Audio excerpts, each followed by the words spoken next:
ora Pak Danang iki.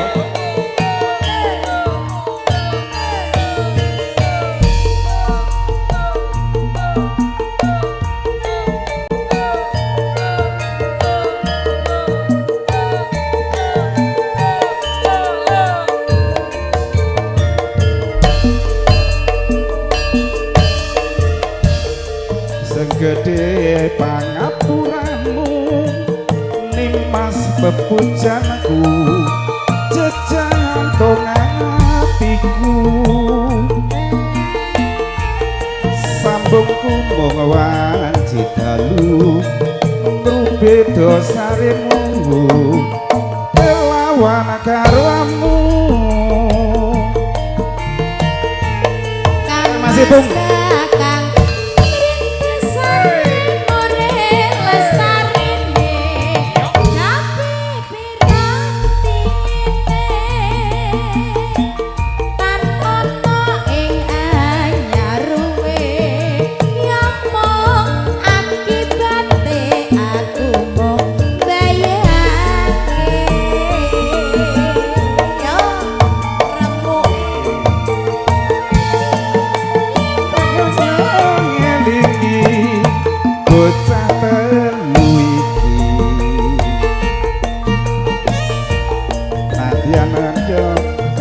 dadi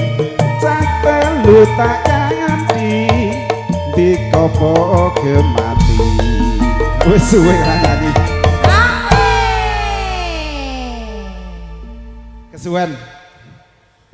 mendah boyo yen masih demore lan hatiku mesti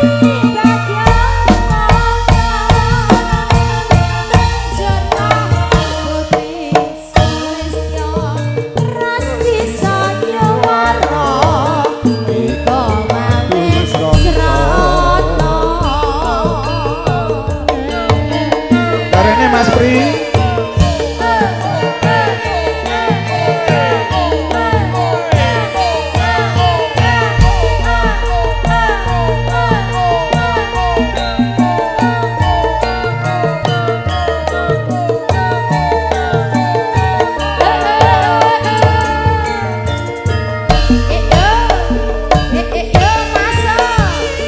sing gedhe pangapuramu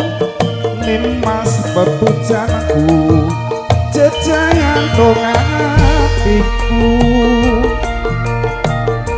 sambungku mung wanci dalu ngrube dosaremu lawan garwamu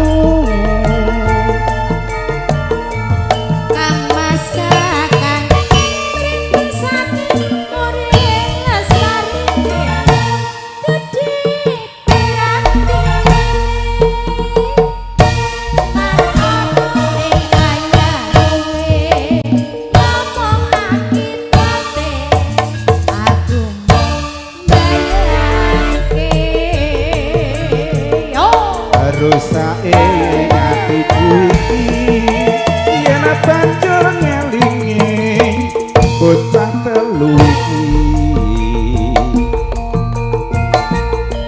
ya kaya widodari